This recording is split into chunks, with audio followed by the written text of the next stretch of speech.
రామో విగ్రహవాన్ ధర్మ. మానవాకారంలో ఉన్న ధర్మమే రాముడు. ఈ పాఠము వాల్మీకి మహర్షిచే రచింపబడిన శ్రీమద్ రామాయణములోని బాలకాండలోని ప్రథమ సర్గ నుంచి తీసుకోబడింది. శ్రీమద్ రామాయణము ఆది కావ్యము. వాల్మీకి మహర్షి ఆదికవి. ఈ రామాయణంలో 7 కాండలు ఉన్నాయి మరియు 24,000 శ్లోకాలు ఉన్నాయి. ప్రస్తుత కథ వాల్మీకి మహర్షి బ్రహ్మదేవుని ఆదేశంతో లోకోత్తరుడైన మానవుని చరిత్రను వ్రాయాలనే కోరికతో ఒకరోజు నారద మహర్షిని ఇలా అడిగాడు. ఓ మహర్షి, గుణవంతుడు, వీరుడు, అన్ని ధర్మములు తెలిసినవాడు, చేసిన మేలు మరిచిపోనివాడు, సత్యమునే పలికేవాడు, దృఢమైన సంకల్పము గలవాడు అయిన పురుషుడు ఇప్పుడు ఈ భూలోకంలో ఎవరైనా ఉన్నారా? ఉంటే దయచేసి అతని గురించి తెలపండి అని అడిగాడు. అప్పుడు ముల్లోకాల గురించి తెలిసిన నారదుడు సంతోషించి, ఓ మహర్షి, ఇక్ష్వాకు వంశంలో జన్మించినవాడు, మనోనిగ్రహము కలిగినవాడు, గొప్ప వీరుడు, తేజస్వి, ధైర్యవంతుడు, ఇంద్రియాల నిగ్రహం కలిగినవాడు అంటే జితేంద్రియుడు, ధర్మము తెలిసినవాడు, సత్యాన్నే పలికేవాడు, ప్రజలకు మంచి చేసేవాడు, జ్ఞాన సంపన్నుడు, పవిత్రుడు, సకల గుణాభిరాముడైన శ్రీరామచంద్రుడు ఉన్నాడు. ఇతను దశరథ మహారాజుకి పెద్ద కుమారుడు. దశరథుడు ప్రజల క్షేమం కోరి శ్రీరామచంద్రుని యువరాజుగా చేయటానికి నిర్ణయించాడు. అది తెలుసుకున్నటువంటి దశరథుడి ప్రియ భార్య అయిన కైకాదేవి అనగా కైకేయి పూర్వము దశరథుడు తనకిచ్చిన 2 వరాలను దశరథునికి గుర్తు చేసి ఇప్పుడు ఆ వరాలు తీర్చమని అడిగింది. అది మొదటిది రాముని అరణ్యానికి పంపడం, రెండవది భరతుణ్ణి యువరాజుగా చేయటం.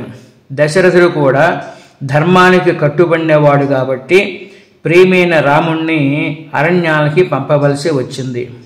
పితృవాక్య పరిపాలనకై శ్రీరాముడు అరణ్యానికి బయలుదేరాడు.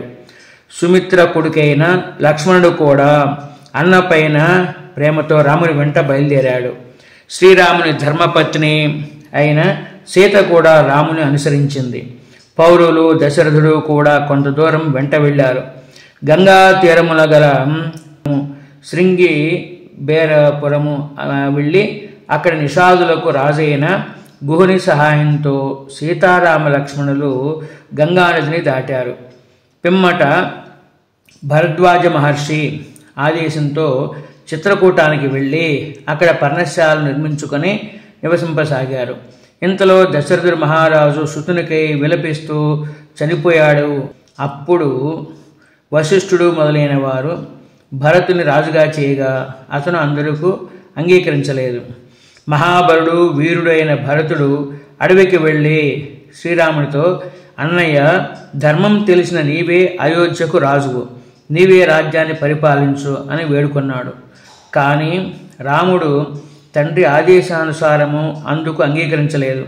కానీ తనకు ప్రతినిధిగా తన పాదుకలను ఇచ్చి అంటే తన చెప్పులను ఇచ్చి భరతునికి నచ్చజెప్పి అయోధ్యకు పంపాడు.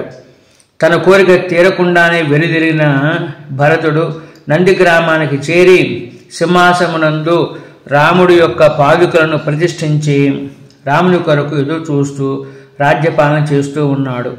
భరతుడు వెళ్ళిన తరువాత శ్రీరాముడు తాను అక్కడే ఉంటే పౌరులు వస్తారని అనుకొని దండకారణ్యానికి వెళ్ళాడు. అక్కడ మునులను ఏడిపిస్తున్న విరాధుడు అనే రాక్షసుని సంహరించాడు.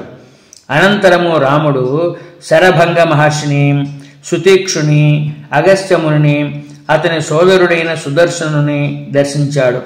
అప్పుడు అగస్త్య మహర్షి ఆదేశానుసారము ఆయన నుండి ఇంద్రచాపమును, ఖడ్గమును, ఎన్ని బాణాలు ప్రయోగించినా తరిగిపోని అమ్ముల పొదని గ్రహించాడు.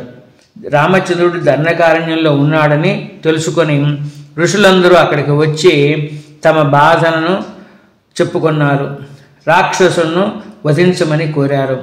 వారి ప్రార్థనను విన్న రాముడు ఆ రాక్షసులందరినీ యుద్ధంలో చంపుతానని ప్రతిజ్ఞ చేశాడు.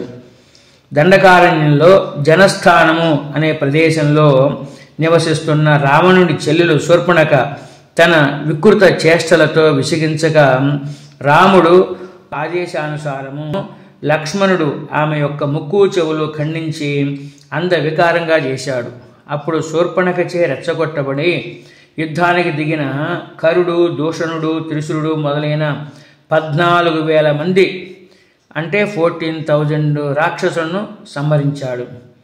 ఈ విధంగా ఉపసంహారము. ఈ విధంగా తండ్రి మాటను విన్న ఆదర్శ పుత్రునిగా, సోదరునిగా, మునులకు రక్షకునిగా తన ధర్మాన్ని నిర్వర్తించాడు గనుకనే రామో విగ్రహవాన్ ధర్మ అనగా మూర్తిభవించిన ధర్మమే అంటే మానవాకారంలో ఉండేటువంటి ధర్మమే రాముడు అనేటువంటి ఆర్యోక్తి సార్థకమైనది. స్వస్తి.